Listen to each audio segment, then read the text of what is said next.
Diferentes países a lo largo de su historia pues emplean modelos económicos para mejorar, impulsar y promover la economía del país para lograr un crecimiento económico y posteriormente poder alcanzar un desarrollo económico.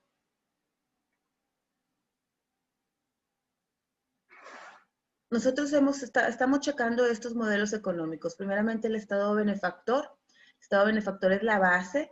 Recuerda que inicia en los 40 y termina hasta la década de los 80. Y mientras el Estado benefactor está en uso, está en vigor, está activo, surgen otros dos modelos a la par del modelo benefactor, que es el modelo de sustitución de importaciones y es el modelo de desarrollo estabilizador. Recapitulando lo que ya habíamos visto, ya habíamos mencionado que el Estado benefactor es también llamado el Estado benéfico o de bienestar. Precisamente en eso consiste este modelo, porque el Estado tiene la obligación y la responsabilidad de lograr un bienestar económico y social a sus habitantes a través de sus dos pilares. Se basa en el modelo capitalista y se basa en lograr mejorar el nivel y la calidad de vida. Recuerda que el modelo capitalista, entre otros aspectos, se basa en impulsar y promover la propiedad privada. Recuerda que la propiedad privada consiste en aquella persona emprendedora, activa, que quiera poner su propio negocio. Un modelo capitalista ayuda a estas personas a crear su propio negocio a través de ayudas o de préstamos para lograr. Recuerda que el Estado benefactor va a basarse en estos elementos principales: promover a las industrias, crear empleos y mejorar las condiciones laborales, mejorar las condiciones de vida y ampliar la participación política de las personas, que todos pudieran participar y seamos personas activas políticamente hablando. El Estado benefactor logra, muchachos, todos estos aspectos. Logra establecer servicios y brindar servicios de salud y maternidad, establece una educación de calidad, seguro de desempleo, acceso a servicios públicos, créditos y facilidades para viviendas y pensión vitalicia. Todo esto pues ya lo habíamos checado nosotros. Estamos haciendo un pequeño repaso. ¿Y qué se le está? Pasamos el video. Hablábamos también del modelo sustitución de importaciones que surge a la par de que está el Estado benefactor. Como su nombre lo dice, sustitución de importaciones consistía en sustituir los artículos que venían del extranjero, de diferentes países, dejar de consumir artículos extranjeros para comenzar a consumir, comprar artículos nacionales. Acuérdate que te platicaba que este modelo surge por la necesidad, ya que el mundo se encontraba en la Segunda Guerra Mundial, de 1939 a 1945. Y entonces nosotros dependíamos en gran medida de los Estados Unidos, entre otros países, y en ellos México consumía diferentes tipos de productos, les compraba. Estados Unidos y otros países importaban a nuestro país, traían sus productos y nosotros los consumíamos. Pero al estar en guerra, Estados Unidos enfoca su prioridad a la fabricación y creación de armas, lo que te comentaba la clase pasada. Entonces, México ya no tiene un proveedor, ya no tiene a quién comprarle y precisamente se ve en la necesidad de crear y consumir sus propios productos. Esto favorece precisamente la economía mexicana, ya que el mexicano comienza a consumir sus propios productos, a crear y consumir, y no solo venderlo internamente, sino que México comienza a exportar sus productos, porque así como México se ve afectado, otros países más también se van a ver afectados y ya no van a poder consumir los productos que consumían principalmente de Estados Unidos o de Alemania o de Inglaterra, de los países que estaban más enfocados en la guerra, y empiezan a comprarle a México. Se establecen diferentes medidas políticas para favorecer precisamente este modelo de sustitución de importaciones. Proteger el mercado interno, es decir, proteger la industria, las fábricas, el comercio mexicano. ¿De qué manera se iba a proteger? Elevando las tarifas de importación. ¿A qué se refiere con elevar tarifas de importación? Se refiere a que todo aquel país que quería importar sus productos, quería introducir productos a nuestro país, pues tenía que pagar impuestos. Y los impuestos iban a ser muy altos, así que no les iba a convenir a esos países importar sus productos, ya que debían de pagar altas tasas de intereses. A los impuestos que se pagan por importar o exportar, muchachos, se le llama aranceles. Así se le llaman los impuestos de importación y exportación. Pues de esta manera, pues los países no les convenía importar sus productos y de esta manera protegía el Estado a su mercado interno. Crearon nuevas empresas mediante subsidios. Subsidios significa apoyos del gobierno. Entonces el gobierno apoyaba a diferentes empresas, ya sea para crear nuevas empresas o también ayudándolas en algún otro tipo o algún otro aspecto que requería la empresa. Se incrementó la inversión pública en infraestructura productiva, es decir, se crearon y mejoraron carreteras, comienza a urbanizarse las ciudades, a ser más modernas, las calles estar pavimentadas, haya más cableado o tuberías para el agua, cableado para la energía eléctrica, comienza todo a ser más urbano y dejar de ser más rural, de campo. Dotación de energía eléctrica, precisamente, se trata de lograr que la electricidad llegue a la mayor parte de la población. Y luego vamos a ver, no recuerdo si este video que te voy a poner ya lo habíamos visto, muchachos. ¿Vimos el video de sustitución de importaciones? Bueno, vamos a verlo otra vez. El modelo de sustitución de importaciones, también conocido como industrialización por sustitución de importaciones, fue un modelo económico que adoptaron numerosos países de América Latina, como es el caso de México durante 1940 a 1954. Este modelo surge debido a la drástica disminución de los productos provenientes del polo industrial de Europa como consecuencia tanto de la Gran Depresión, previa a la Segunda Guerra Mundial, como la devastación que ambos conflictos significaron para el continente europeo. De esta forma, el modelo plantea el paulatino cese del consumo de bienes importados y su reemplazo por bienes de la oferta nacional. Esto se pretendió llevar a cabo con un Estado fuerte y proteccionista e importantes intervenciones en la balanza comercial. Este modelo plantea una balanza comercial saludable en la que la cantidad de exportaciones sea mayor que las importaciones o una exportación más rentable. Los objetivos primordiales del modelo apuntan al desarrollo y crecimiento de la estructura de la industria local, que empezaría a producir aquellos bienes tradicionalmente importados. Para ello, el Estado tendría que ofrecer beneficios e incentivos económicos, así como un sistema arancelario de protección para los productos nacionales. Las principales medidas y estrategias del modelo fueron: grandes subsidios a la industria local, impuestos o barreras a las importaciones, evitar las inversiones extranjeras directas, promover la sustitución de productos extranjeros y su exportación, sobrevaluar la moneda local para abaratar los costos de compra de insumos y maquinarias del extranjero. Entre las consecuencias positivas de este modelo están el aumento del empleo a corto plazo, el florecimiento de pequeñas y medianas industrias, el menor coste de transportes locales que repercutió en la disminución de los costos finales del producto y un incremento del consumo. Al mismo tiempo, el modelo acarreó los siguientes inconvenientes, tales como el aumento general de los precios debido al alza de consumo, la aparición de monopolios y oligopolios estatales, la desaparición de los mecanismos de autorregulación del mercado por intervención estatal, así como la obsolencia de las industrias locales debido a la falta de competencia y actualización tecnológica.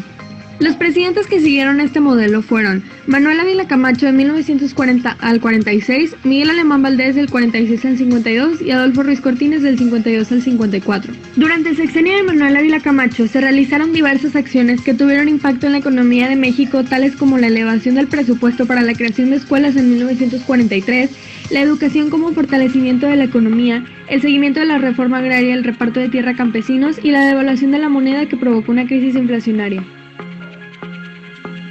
De igual forma, en el sector político se reanudaron las relaciones diplomáticas con la Gran Bretaña y la Unión Soviética y se promulgó una nueva ley electoral en 1945 que reguló la existencia de los partidos políticos. Asimismo, en el sector social se impulsó a las clases trabajadoras, se creó el Sindicato Nacional de Trabajadores de la Educación, se fundó el Instituto del Seguro Social y se canceló la educación socialista. Durante el sexenio de Miguel Alemán Valdés, se toman acciones en el sector económico tales como la reducción en un 14.1% de los precios de exportaciones, la disminución del valor del peso en 3.5 centavos, el aumento de precios de los productos dentro del país, la creación de la Comisión Nacional de Turismo y las inversiones para la construcción de carreteras. Además, en el ámbito político se crean las leyes generales de caza y pesca, se transforma Baja California Norte en estado, ocurre la expropiación de haciendas extranjeras en Sonora, Chihuahua y Coahuila y se realiza la activación del gobierno basado en el desarrollo industrial del país. Asimismo, en el sector social se dio el voto a las mujeres en las elecciones municipales, se creó el programa de bienestar social rural y se implementaron programas de vivienda popular. Durante el sexenio de Adolfo Ruiz Cortines se utilizó el modelo por tan solo 2 años, generando impactos en el ámbito económico como un crecimiento promedio anual del PIB de entre 3.4 y 6.75% por habitante, el incremento en la tasa de empleos del 4.5% y el surgimiento de empresas maquiladoras. En el ámbito político, se reforma la Constitución para otorgar a la mujer derechos políticos y el derecho al voto, así como se erradicaron los monopolios y el fomento agrario. De igual forma, en el ámbito social se construyó el Centro Hospitalario 20 de Noviembre del ISSSTE y se creó el Programa de Bienestar Social Rural para mejorar las condiciones de vida de la población rural. La deuda externa. Ok, porque me parece que lo habíamos visto. De ese video quiero que resaltes, muchachos, lo vas a anotar. Me vas a anotar las medidas o estrategias que mencionan ahí. Vas a anotar las medidas o estrategias del modelo de sustitución de importaciones. Y vas a anotar en libreta ventajas y desventajas de este modelo. Todo va en la libreta, vas a ponerle como tema arriba modelo sustitución de importaciones y luego vas a poner estrategias y vas a apuntar las que vienen ahí en forma de lista por número. Número 1, número 2, número 3. Y luego vas a poner ventajas, número 1, número 2, número 3, las que vengan. Desventajas, número 1, número 2, número 3. ¿Me explico, muchachos? Profe, ¿cómo le vamos a poner de tema? Pues el nombre del modelo, modelo sustitución de importaciones. Perdón. Ok, eso va en la libreta. Bien, vamos a continuar ahora con el siguiente modelo, que es el modelo de desarrollo estabilizador. Como su nombre lo indica, este modelo, su objetivo era estabilizar la economía del país. Surge entre 1954 y 1970 y este modelo se caracterizó por registrar una baja inflación. Acuérdate que ya habíamos visto el concepto de inflación. La inflación es un indicador macroeconómico que ya lo habíamos revisado. La inflación viene de inflar.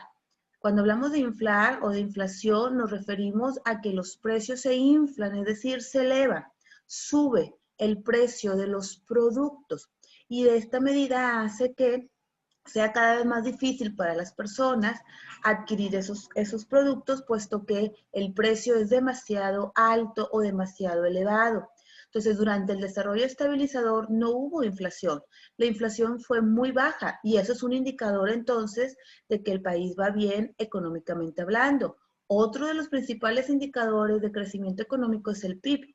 Y aquí vemos que durante este periodo hubo altas tasas de crecimiento del PIB. El PIB se elevó, se fue para arriba, hubo mayor producción dentro del país y eso también genera que haya más crecimiento económico.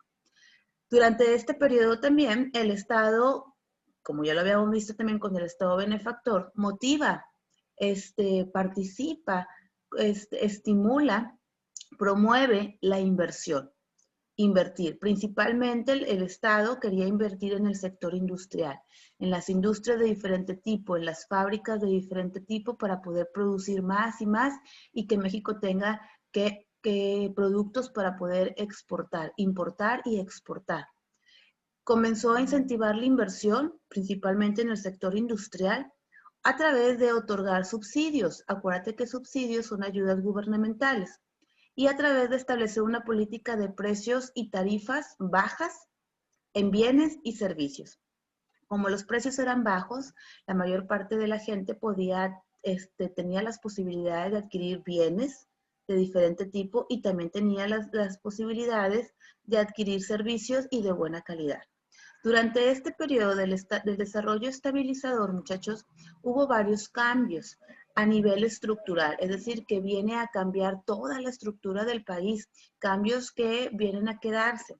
Por ejemplo, México dejó de ser un país rural, ya no era tanto campo, comienza a urbanizarse, comienza a modernizarse, a establecer calles, carreteras, aparece el coche, o se introduce, mejor dicho, el coche a México. Se da una tendencia, una moda, que es migrar del campo a la ciudad. Y mucha gente del campo comienza a venirse a la ciudad pues es novedoso, es moderna, hay oportunidades de empleo, de trabajo, porque hay muchas fábricas y los campesinos los comienzan a contratar en las fábricas. Esto tenía sus desventajas, no era tan favorable. ¿Por qué? Porque como se convirtió en una moda, mucha gente deja el campo para venirse a la ciudad. ¿Qué es lo que sucede? Que los campos comienzan a quedarse solos. Comienza a quedarse con muy poca gente y se descuida un sector muy importante en la economía de México, que es la agricultura y la ganadería. Al no haber demasiada o suficiente gente que trabaje estas áreas, comienza a haber problemas dentro de la agricultura, la ganadería o la pesca. Otro problema es que como mucha gente comienza a irse a la ciudad, pues las ciudades eran nuevas, no estaban adaptadas para recibir a tanta gente. Así que las ciudades comienzan a sobrepoblarse. Y esto a su vez genera problemas porque no hay espacio, se empiezan a acabar los recursos o los servicios que hay para poder satisfacer a todas las personas y genera un poquito de problema esta situación. La economía asumió un marcado perfil industrial. Sí, lo decíamos ahorita, deja de ser rural, se le deja de prestar atención al campo para prestarle mayor atención a la industria, a la fábrica. La economía encontró un fuerte impulso en el sector petrolero, que era uno de sus principales sectores económicos, el petróleo. Y con todo esto que te estoy comentando brevemente, y ahorita lo vamos a ver en otro video, se pudo reducir la pobreza notablemente. No se eliminó, pero sí hubo mejorías a nivel económico. De hecho, durante este periodo de desarrollo estabilizador también se le conoce como la época de bonanza o la época del milagro mexicano. Se le llama a este momento del desarrollo estabilizador el milagro mexicano. ¿Qué fue el milagro mexicano? ¿En qué consistía el milagro mexicano? ¿Por qué se le llamó el milagro mexicano? Vamos a verlo.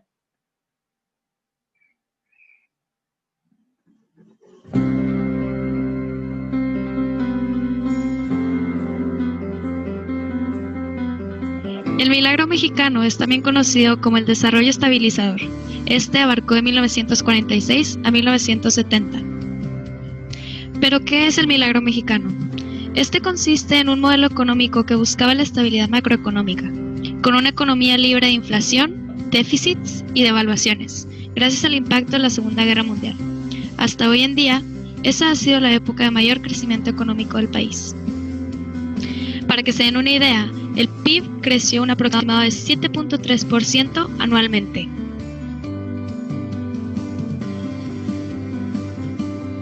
Se empezaron a cobrar más aranceles para la disminución de importaciones, comenzaron a aumentar las exportaciones y el dinero producido por trabajadores mexicanos circulaba únicamente dentro del país. En el ámbito internacional contribuyeron países de cada continente, especialmente Estados Unidos, Alemania y Francia. En el ámbito nacional existieron mejoras en las condiciones de vida del sector campesino, del sector obrero, de profesionales y funcionarios, lo que dio lugar al incremento en la economía nacional. El primer presidente involucrado en el milagro mexicano fue Manuel Ávila Camacho, en el sexenio de 1940. El segundo fue Manuel Alemán Valdés, en el sexenio de 1946. El tercer presidente fue Adolfo Ruiz Cortines, en 1952.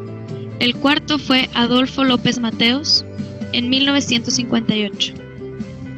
Y el último fue Gustavo Díaz Ordaz, en el sexenio de 1964, en el cual sucedió la matanza de Tlatelolco en 1968.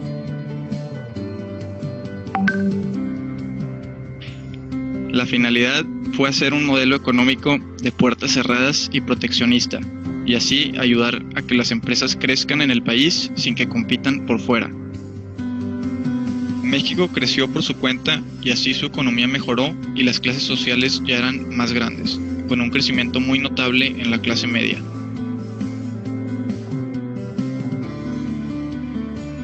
Durante la Segunda Guerra Mundial hubo una gran demanda de materia prima y de petróleo.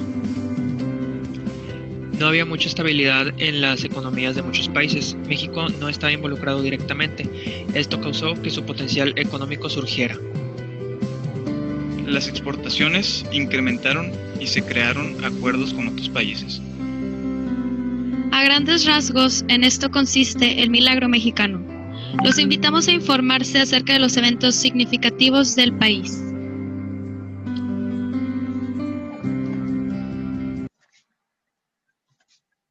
Bien, entonces aquí tenemos este aspecto del milagro mexicano. Milagro porque fue una época de bonanza, fue una época hasta ahorita en la historia en la que México logró un crecimiento económico. Pero bueno, nada dura para siempre y todo se acaba en esta vida, y el milagro mexicano pues terminó también. Al momento de terminar con el desarrollo estabilizador, hubo varios problemas sociales en esa época, y uno de los problemas sociales más importantes pues fue precisamente la matanza de Tlatelolco, que obviamente ya han de saber ustedes, ocurrida precisamente el 2 de octubre de 1968. Que acaba de pasar el 2 de octubre, es una fecha que todo mexicano sabe o debe de saber, porque fue un aspecto muy importante en la historia de México, que fue la matanza de Tlatelolco, que ocurrió, cómo se dieron estos acontecimientos en los estudiantes de la Universidad Autónoma de México y los estudiantes del Politécnico.